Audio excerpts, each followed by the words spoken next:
executing great content, that combination of having a platform for awareness and then delivering quality, won. That's how TV has worked. The radio stations decided who the celebrities in music were. Sometimes they bet on the wrong person, but if they had a half an ounce of talent, they won.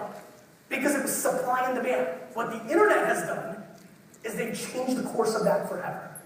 Now we have unlimited supply. Now, because of the internet, and things are moving fast. You know, people keep talking about, oh, television. Listen, I've been pitched a lot of TV shows. I'm rep by the biggest talent agency in Hollywood, CIA. I've spent a lot of time with them out there, and the audacity they have about television, because it hasn't failed yet, is so interesting. It's just like the bricks and mortar retailers in 2000, when they're like, oh, that internet thing that you thought was going to put us out of business? Fuck you. Well, how did that work out for you, Blockbuster assholes? So what's happening is, it's the same old thing. I'm not so smart. It's just that I realize history is the future. History, my friends, is the future. What worked on email is going to work in social media. Here's what worked on email.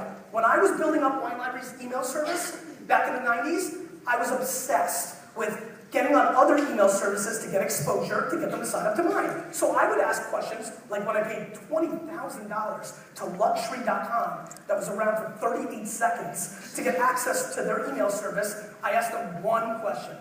How many emails do you have? And they said, you know, 1 million. I was like, great, I'll give you an ad. Very quickly, 24 months from that day, here were the questions that I was asking. What's your open rates? What's your click-through ratio? What's your attention?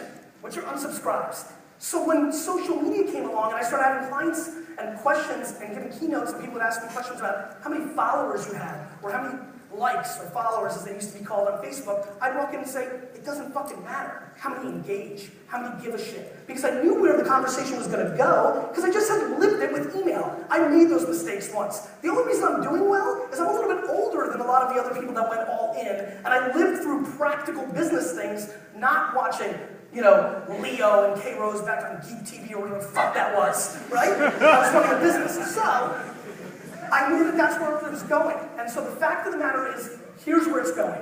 We are all desperate for attention. No matter what you do in this room to do business, you need to get people's attention to let you tell the story, and then you hope to convert at some sort of ratio. The end.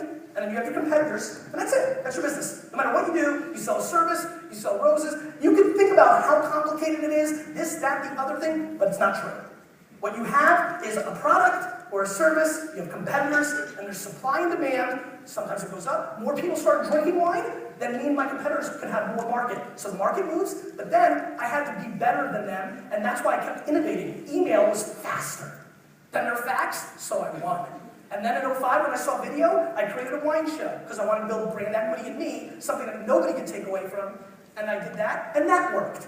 And then I continued to evolve, and I've got something else brewing in the wine world, a little secret, little exclusive for Toronto. So, that's what we're all doing.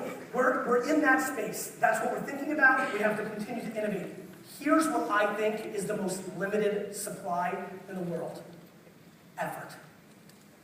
I'm completely obsessed, all fucking in.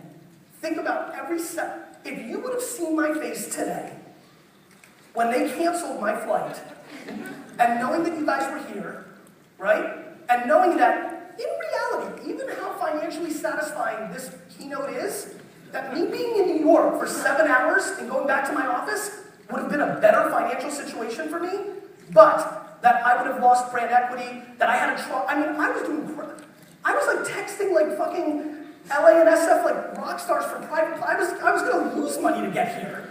I was thinking about starting to run, but then I remembered I was out of shape. So, I mean, if you would have seen this line that I heard some other rogue flight was going to Toronto because everything was canceled. I ran over there. Then they're like, all right, the person in front of me got the last seat. And I was like, I'm going to get on this plane somehow and offer somebody $5,000 to give me I was going to tape it and show you, and you would have thought I was the best. But,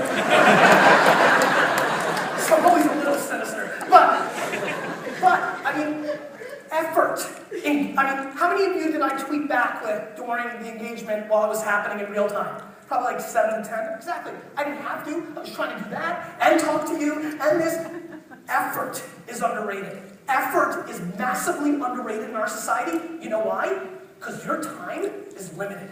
Supply and demand. When you do something for somebody, you can't make that up. It's not like producing these fucking Nikes. I can make a good trillion iPads, right? But you can only have so much time and have only so much effort that you can give to your customer. But here's why it's interesting. That always worked.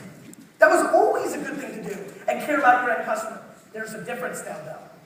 When you do that act, when you care, the amplification of that act has much more residual word-of-mouth power in today's society than it used to. When you did something gnarly for one of your customers, just amazing, 10 years ago, they told a couple of people over drinks, maybe. Now, in a world where we're armed as media companies, every fucker in here is a media company. Who does not have a mobile phone in this audience? Raise your hand. Holy fuck.